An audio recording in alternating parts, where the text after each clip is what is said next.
Morning, everybody. How we all doing today? I am doing great. Thank you for asking. I want to give just a second plug. I really want to encourage, especially the leaders, if you're a VSD or a ministry leader here at the church, to attend that Cultivate on April 10th. It's really a prayer model that we followed as a community for years and years and years. We went to, what was it called? The VOA, Voice of the Apostles, down in Orlando, I think was the first experience that we had. Not the first experience of Randy Clark, but the first experience with his ministry in that way. And he just has just as Anti said, just through Scripture, just put together just such a beautiful prayer model of praying for the sick. It's praying like Jesus, right? The model isn't what heals, but Jesus does heal. And when we do things like him, good stuff happens. And that's what I really want to just encourage the leaders here to attend that, and everybody who attend, but especially the VSDs and ministry leaders, if you would. I am really excited, but first off, what the heck? How about worship this morning? Oh my gosh, that was amazing. It was a beautiful time. There's this little girl that was up front. Oh my gosh, just transforming the atmosphere of this room through her worship. That's what I experienced, at least. It was beautiful to see. I really believe that there's a calling upon your life to shift atmospheres. Where are you? If you're in here, so could you? All right. She's getting water. She got tired from worshiping so hard.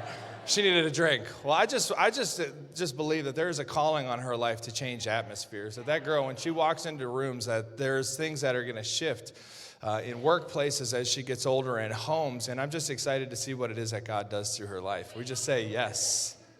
We can repeat it. She can repeat it. I'll tell her after service the same thing. It's okay. She's thirsty. She needs a little break after that. All right. Well, I'm excited to bring this message this morning. For those of you that know, I mean, you've been coming for a while. We've been in quite the season of transition. You know, it's been 6 months or so that we're making a transition where the founder of this church, the senior leader, our apostle, my mother, is passing the baton from one generation to the next, and it's a beautiful picture to see. We were on a call, we were talking on a call, like we just call each other all the time. So we were talking on Friday, and I'm so used to Zoom where we're always on calls, you know, since COVID, we're just on these calls all the time. And anyway, I was talking to my mom on Friday, and I was thinking about this time of transition and what at the core is actually taking place. And you know, as we were speaking, like, man, this is discipleship in the purest form. This is what discipleship is actually meant to look like. It's not to get people to believe something different, but it's actually for one life to carry on the life of another. That we would actually be transformed into the image of Jesus through human-on-human interaction. And I was just saying just about how gracious and gracefully you've gone through this time of transition, and you know, behind the scenes, this could be a really difficult thing, and it has been tough. But for her to do it in humility the way that she has, honestly, like, that deserves an applause.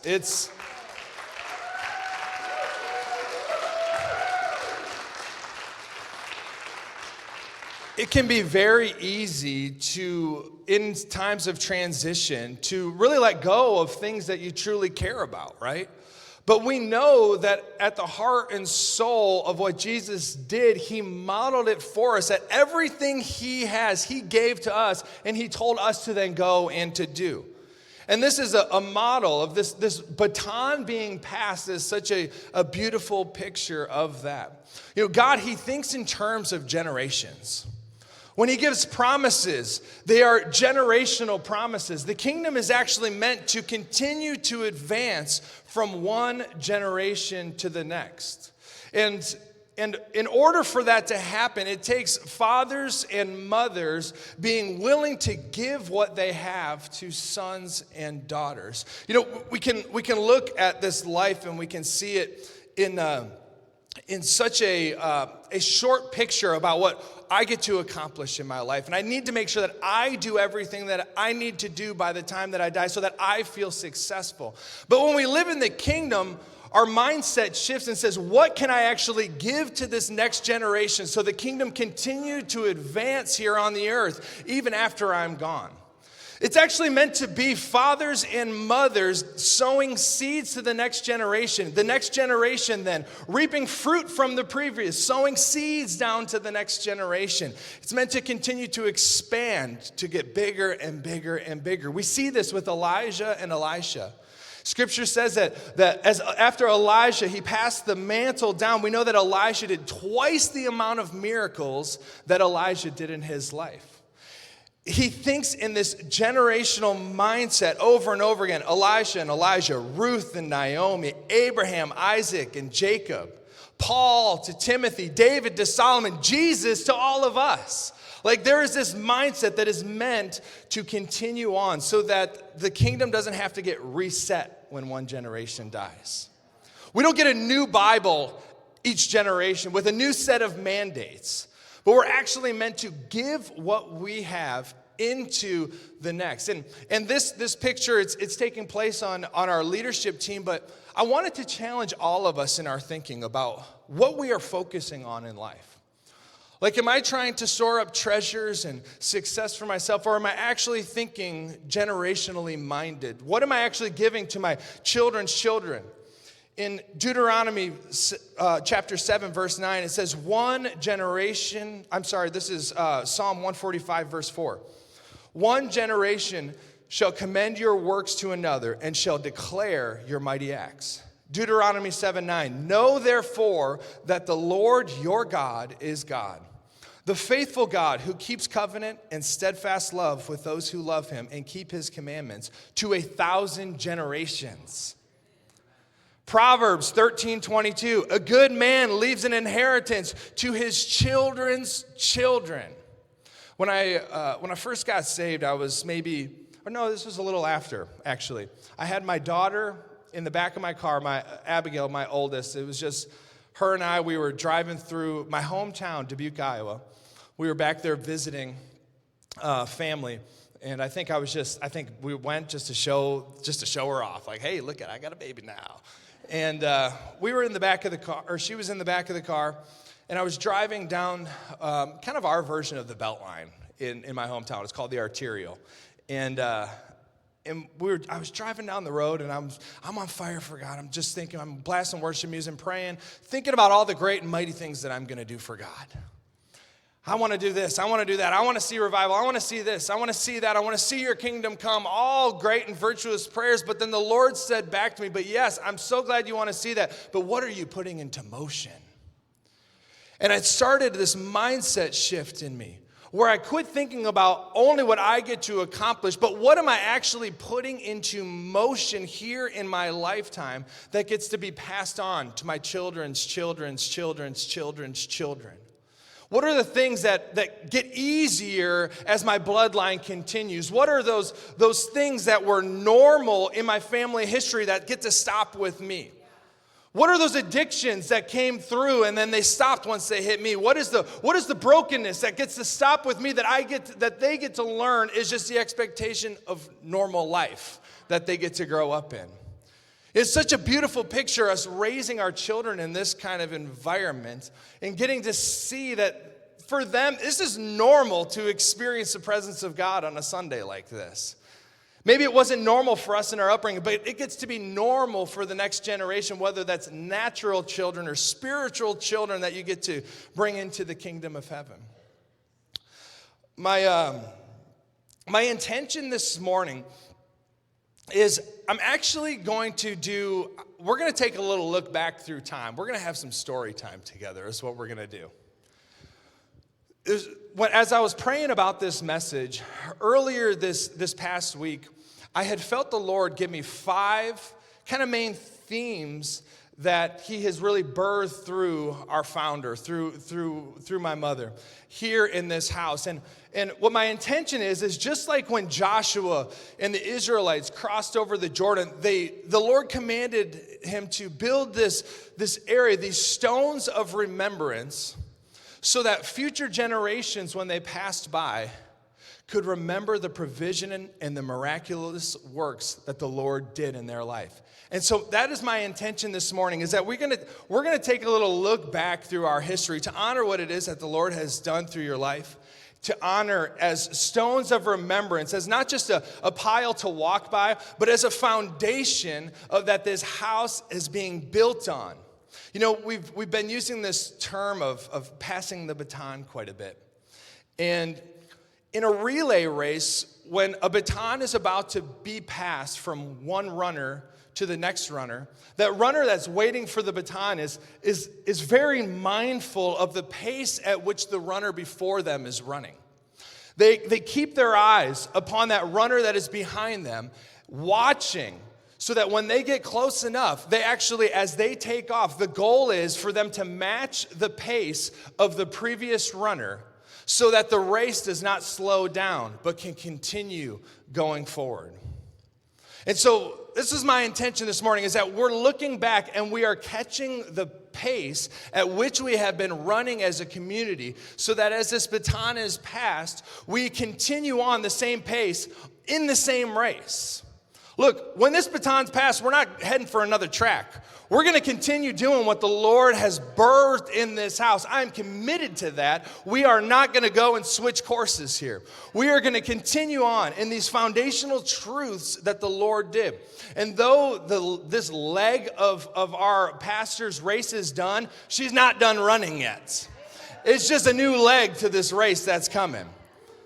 And so we get to celebrate her as she goes into this next season. We get to celebrate this promotion that the Lord is doing in her life, and we get to keep on running. All right, so there were, as I said, there were kind of 5 main areas that I want to talk about, 5 pillars, if you will, of emphasis that the Lord has done through our community since the very beginning. And the first one that I'm going to be talking about is why we all love worship the way that we do. It's what we just experienced. It's the priority of His presence. You know, when I was, I think I was probably 7, 8 years old, maybe 9, I don't know, 8 through 12. I could have been 17 for all I know. When I was a child, I remember I would come and I would visit, and at that point, we were living in different states, my mom and I, and I would come, and as I'd wake up in the morning, I'd walk up from the basement, hungry, ready for breakfast, and I remember walking up onto the first floor, and there she'd be just worshiping Jesus. Worship music blasted, probably why it woke me up, honestly.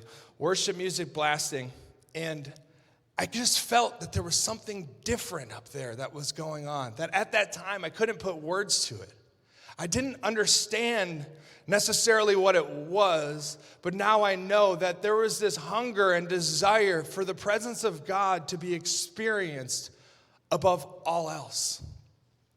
And then as I grew older and I got saved when I was 19 years old, it was during the Lakeland Revival. How many of you remember the Lakeland Revival? Anybody? There's a few of us here. So the Lakeland Revival took place down in Lakeland, Florida, and that was a helpful name to know where. And at that time, it was when God TV had started doing live stream.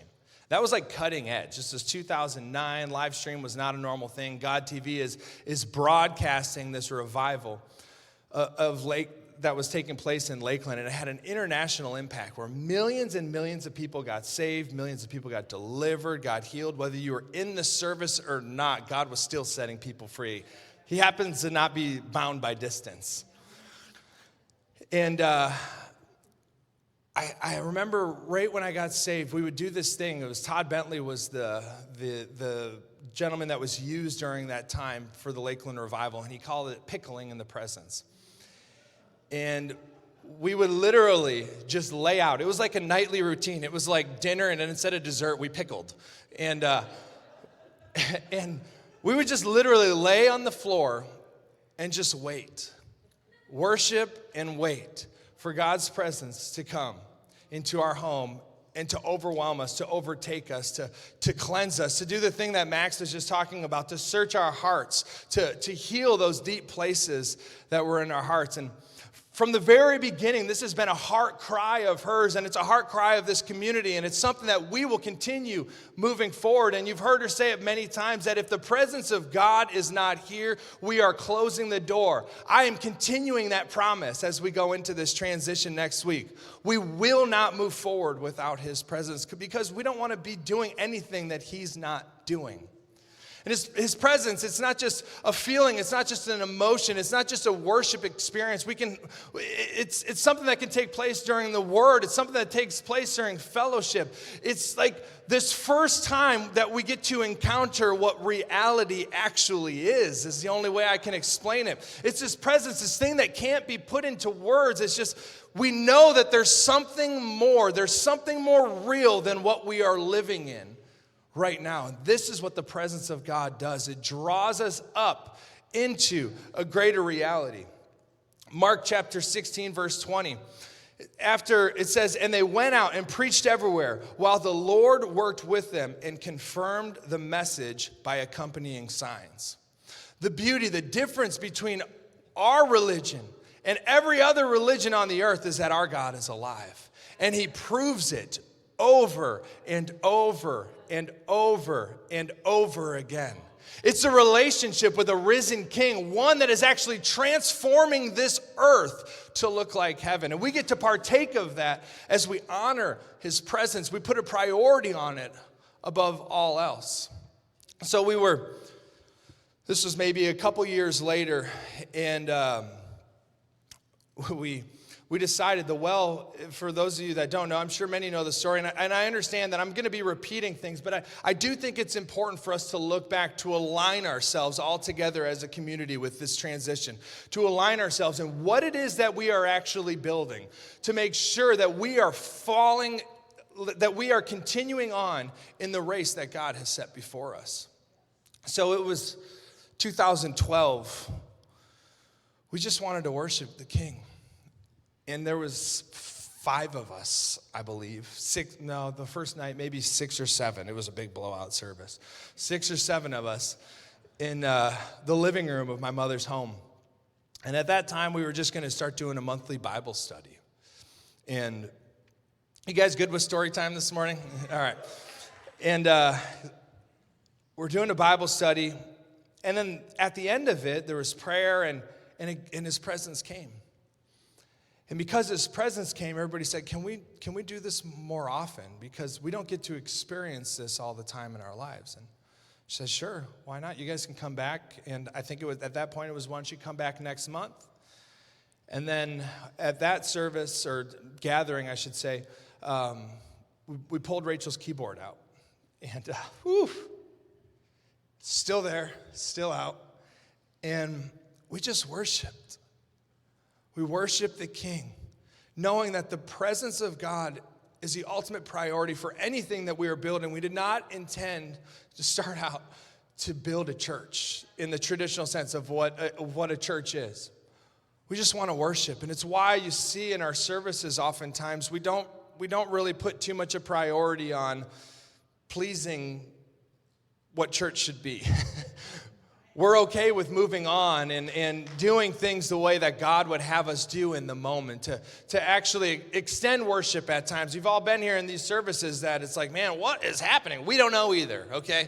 I'm just going to put it out there. None of us know. And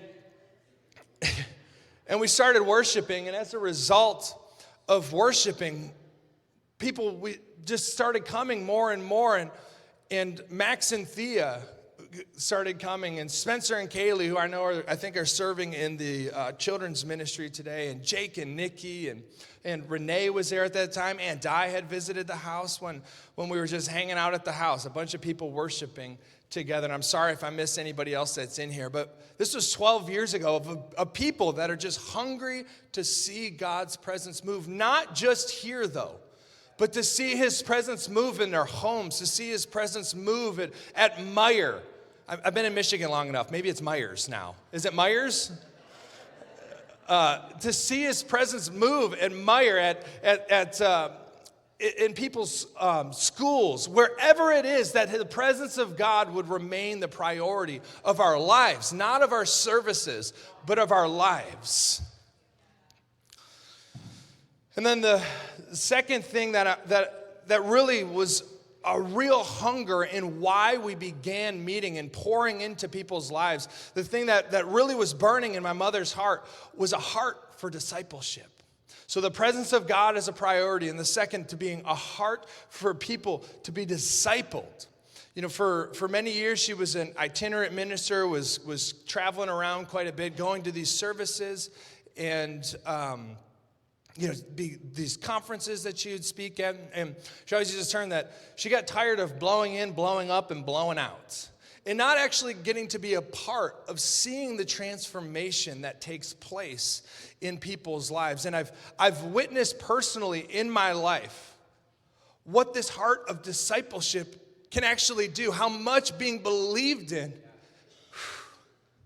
This is going to be a teary one. Can I get a box up here, actually, somebody? Of what this heart of discipleship can do. To be believed in even when you shouldn't be. Like, not according to your sophistication or your behavior or education, but to actually be believed in that God will use anybody. And to put that into practice, the amount of opportunity that she willingly has given out to many of us here in this community over and over and over and over again, even when we fail. Still more opportunity. I remember one time I had preached this message, and at the end I'm like screaming, like, God is going to come and he's going to strike down with a rod of iron. I like started quoting Revelation at the end for some reason. What happened was I watched this guy. What was his name? I watched this preacher, and I was like, I could do that. Paul Washer. I became Paul Washer in the moment. And fortunately, it didn't record. I don't know if it got deleted or if it really didn't record. I'm sure it got deleted. But I was invited to preach again.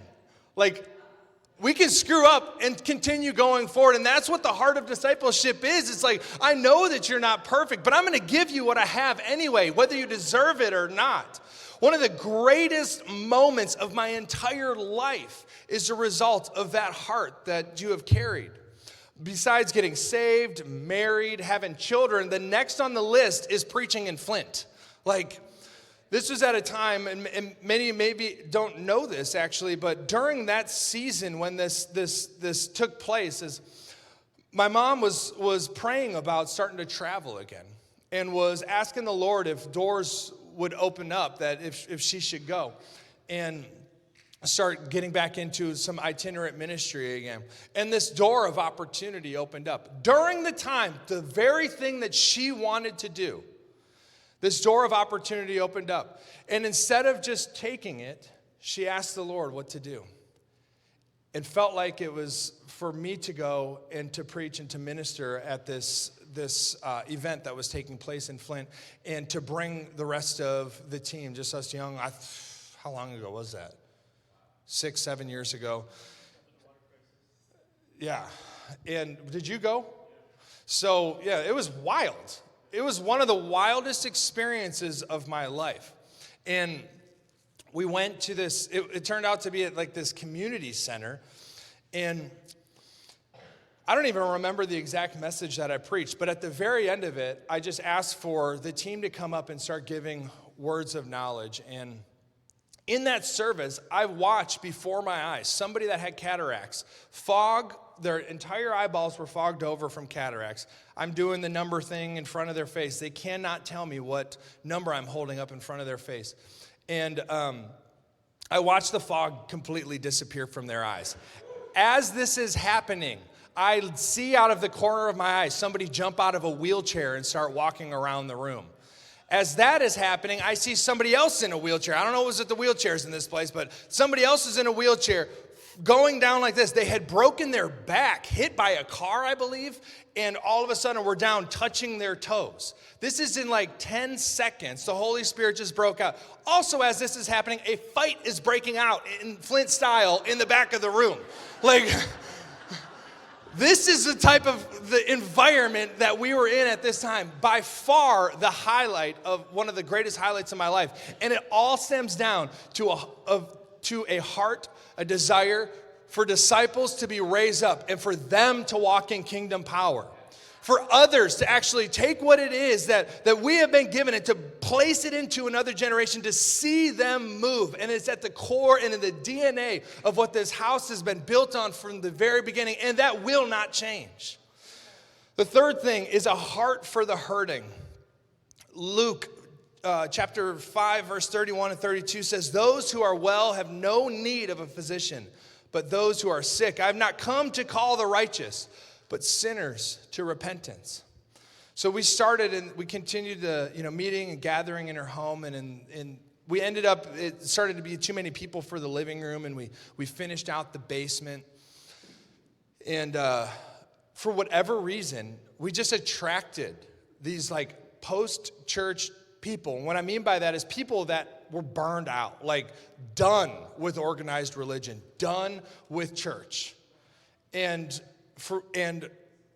at the very heart and core of what it is that she felt was that we were called to both the unchurched and the post-church, to see those that have been hurt by religion. And trust me guys, it's not the easiest group of people to be ministering to. Like, it's not necessarily the thing you want to search for, but it's the people that Jesus is searching after. And I'm sorry for those that are the post-church people that, yes, you weren't that easy. I'm sorry, all right? Look in the mirror. That's who I'm talking about.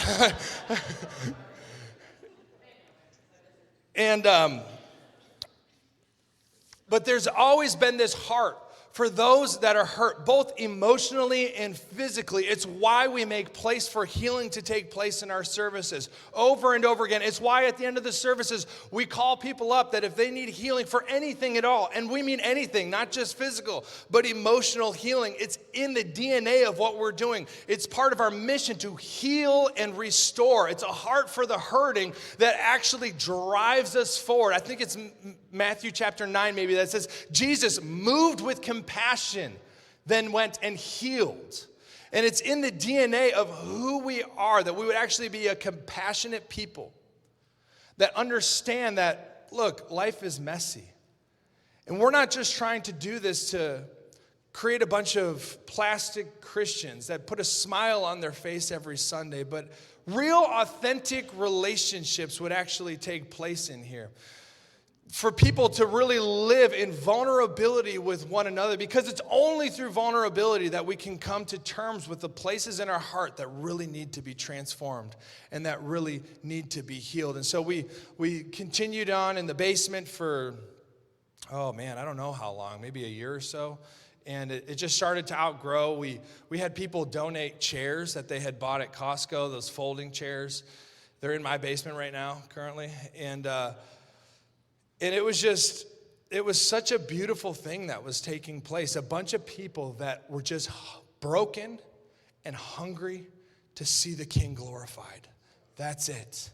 It's a simple way of life, a simple mission, a simple focus that will continue and will remain as we're looking back at what happened here, as we're catching the baton all together as a community. This isn't just a me and Rachel thing. This is a community transition that we are going through. And so my intention, as I said, is to align all of our hearts around what it is that God was doing, so that we don't just start straying away in our thinking of maybe now it's time to do this, maybe now it's time to do this. No, we are building on the foundation that was laid here at this church. Another thing that I learned through this process with a heart for the hurting is just your humility to, like, you're never too sophisticated, you're never too old, you're never too arrived to go and seek after healing for yourself. It's probably been one of the number one things that Rachel and I talk about and that we admire about you is your ability, no matter what has happened to you, no matter what situation is going on, first you look in the mirror and say, is this something in my heart that needs to change? I've witnessed it. I've been a part of those conversations over and over and over again. If there's a relationship thing that's taken place, whatever it is that's happening, I've watched you time and time again take responsibility for your own healing. And that's something that we all as a community could learn from, where if there's a situation taking place in life, it's so easy as society to point and blame others. But look, we need to be responsible for our own hearts. We are responsible to actually take care of this garden within us and to not allow the hurts just to stay there and to fester. One of the things that you said over and over again is, look, I will not be a leader that is hurting because I know hurting people hurt people. And it's such a model, not only in a sense of leadership, but just in life, in relationships with one another. Like, you will bleed out upon those that you are doing life with. Hopefully they're gracious enough to understand that it's just blood from a wound and they'll help you patch it. But at the same time, you need to be responsible for your own bleeding. Like, we have to constantly be aware, be able to come before the Lord. It's moments like this in the service. It's at home. It's in the morning when we wake up and we get silent before God and we just do a little heart check about where we are. It's such a beautiful picture. The fourth thing that I learned, or that this was really founded upon, was a hunger for revival. So back in the early mid-90s is when Pastor Kathy came to the Lord, and it was during the Toronto blessing that was taking place at that time, and that's where Randy Clark's ministry really grew a lot of recognition, the gentleman that I was talking about with the healing prayer model. And it was a beautiful outpouring that was really rooted and grounded in the Father's love. It was people were understanding, maybe for the first time, maybe it was just an emphasis at that time. I don't know, I wasn't around then. I was alive, but I wasn't walking with the Lord at that time. But there was a heavy emphasis that the Father is not just somebody that's up there waiting for you to screw up, but he actually loves you. But not only loves you, he enjoys being around you. Like, he wants to be with his people. He didn't sacrifice his son to be mad at you. He sacrificed his son to live in pleasure with you, to bring us back to this garden reality, that we would actually walk and talk with him like what happened with Adam and Eve in the garden. It's this beautiful picture. And so at that time, though, the church that she got saved into was in revival.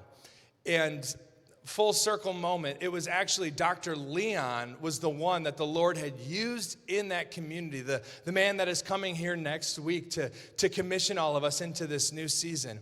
He was the main catalyst kind of all throughout southern Illinois, and I believe there's some regions around as well, that the Lord was just really breaking out in revival in.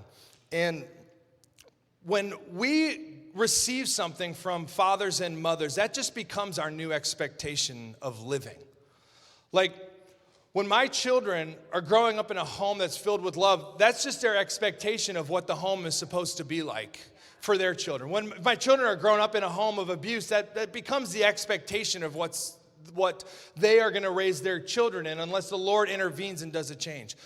When you get saved into revival, it just becomes the expectation of what church is supposed to look like. And so at the very heart and at the very core of everything that we are doing here at this church, everything that we are doing here within this community, it is a hunger for the church to be revived, to be awakened, for Jesus to be seen, for religion to die, for it to be slaughtered away once and for all, and for King Jesus to be the only thing that matters. And so we outgrew this basement space, and then we moved into a shared space. I'm sorry, I should have told you waterproof makeup today. I am so sorry. I hope you don't have anything afterwards. But we moved into the shared space. There was another church in town that allowed us to rent their facility. And by rent, I think we paid them like $20 or something. Like, I don't even know if we paid them. I don't even remember. It wasn't much. There was just such a gracious pastor that was leading that community, and just wanted he wanted his space to be filled with people like us, is what he said. He wanted when they weren't meeting, he wanted it to have that sort of presence in the room, knowing that we were fully charismatic. It was not a charismatic church, but he wanted that in that place. And so it was such a beautiful thing, and that's where we got to meet Melanie and Godfrey as a result of going in that space. But the community just continued to grow in a hunger for revival. Like, every message, I think, probably during that time was all about revival. That's all we talked about. And it's still at the core of what we believe. But revival isn't just, like I said earlier with the presence, it's not just a service experience. It's families transformed. It's businesses that actually reflect the core values of heaven. It's transformation of anything that we are doing in our life. It is reflecting the picture of what heaven is. You know, when she first moved here, before she moved here, she had this vision of a fire in the palm of a hand. I know she shared that in her message a few weeks ago, but I want to reiterate it. It was a fire in the palm of a hand. And having moved from Illinois, not knowing that Michigan is the mitten state. Is this the right way? I don't even know. Is this it? Okay. Thank you. Is this Detroit over here? Area? Down here? All right. So is this the Myers right here? It's all Myers. This is Myers. And DeVos. All right. Where was I going? Revival. I do this all the time. What will I do when you're gone, Mom? How will you keep me on track? Fire in the hand. There we go. And so coming here, it was seeing this image of a revival that is taking place. And having moved here, started realizing that people are like, oh, I live up here, I live over here, I live here, and asked, what are you doing? And that was the first time she had realized that it was the mitten, and this vision that she had coming kind of full circle in that moment. I believe that much of that vision has actually been accomplished because revival is not a service experience. There have been families that have been restored. There have been families that have been transformed. There have been businesses that have been birthed out of this community that have a single desire to reflect Jesus here upon the earth. There have been healings that have taken place. There have been dead that have been raised as a result of this community. There has been cancer healed. We have seen people in our services get out of wheelchairs. I've heard of people out in the marketplace that have been prayed for by people from the well. These crazy people that will not allow Jesus to be contained to a building. Over and over again, testimony after testimony after testimony of the miraculous provision that Jesus has given this house. We have gone through so much together as a community. We went through a flood together and the provision was there. That is revival that is taking place here on the earth. It is another kingdom invading the kingdom of this world. That we get to live and breathe and have our being in this different reality, not just individually, but as a beautiful community. So this hunger for revival that's burning within this community will continue, will remain. We will continue going forward until this entire world looks like heaven. There is nothing that is going to stop us. And whether it's in this generation, the next generation, the next generation, it does not matter. It is what we are putting into motion, though. It's what the Lord had started and birthed through you and what we will continue going forth in as a community. And the last one that I felt like, so the priority of his presence, a desire for discipleship, a heart for the hurting, a hunger for revival. And the last thing is that we do it all as family. Now, family is at the core and at the DNA of what Jesus had modeled. And it becomes it's the most, in this nation for sure, it's the number one thing under attack. With all the identity crisis that is going on, with sexuality and things, it is what is under attack. With fatherlessness in homes, family is under attack because the devil knows that a family together is dangerous to the kingdom of darkness. And to do things as family, it actually means that as you model, as the book that you wrote, that we live shame-free before one another. To live in family puts a demand on us to actually live vulnerably before one another.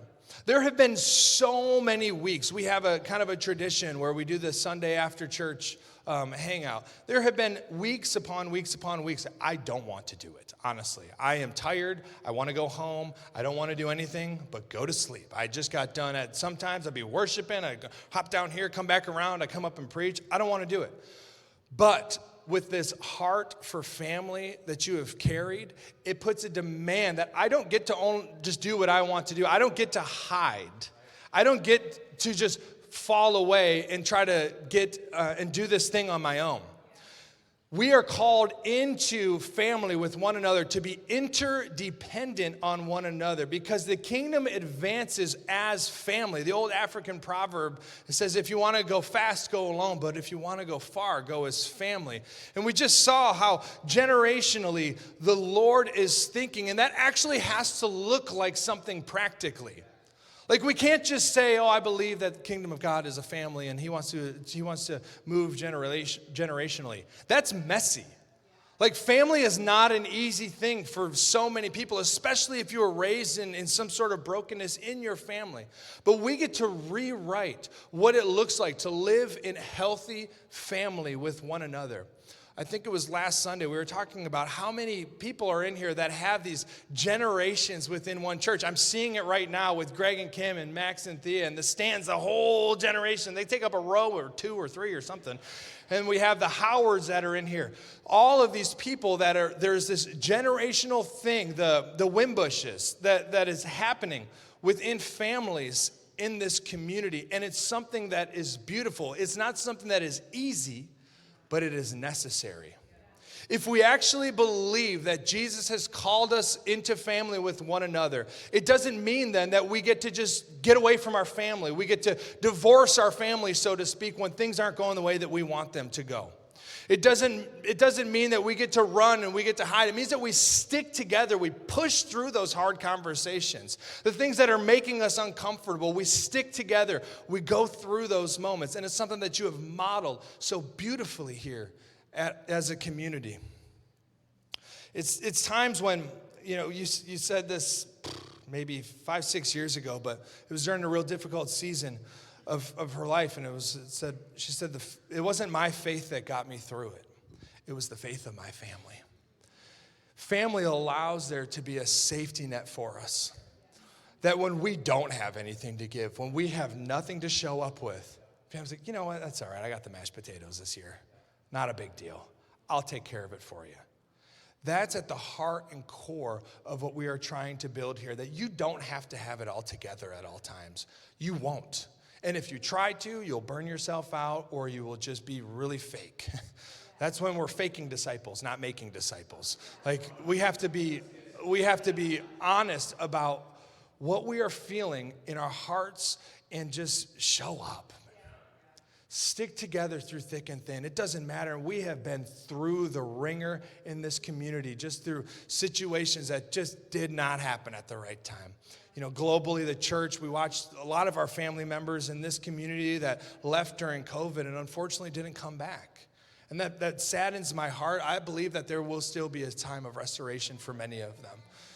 But 40% of the church globally left. And then right after that, we had the flood of this sanctuary. For those that weren't around during that time, this entire place was raining inside. And we had to meet across the street in the school, come back and meet down in the basement once they were able to put the floor back on. And man, it was something. But it was family that kept those of us together that are still here.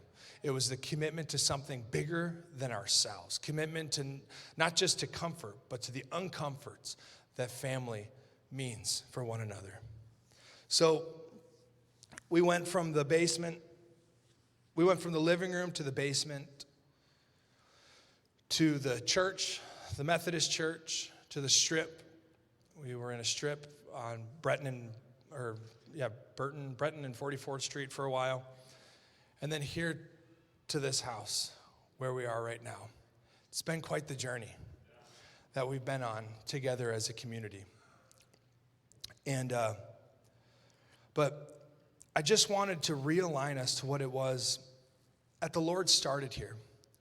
That not just me and Rachel or the leadership team, but that we would all look back as a community and align ourselves to what it is that the Lord has started so that we can catch pace with where it is that we are going.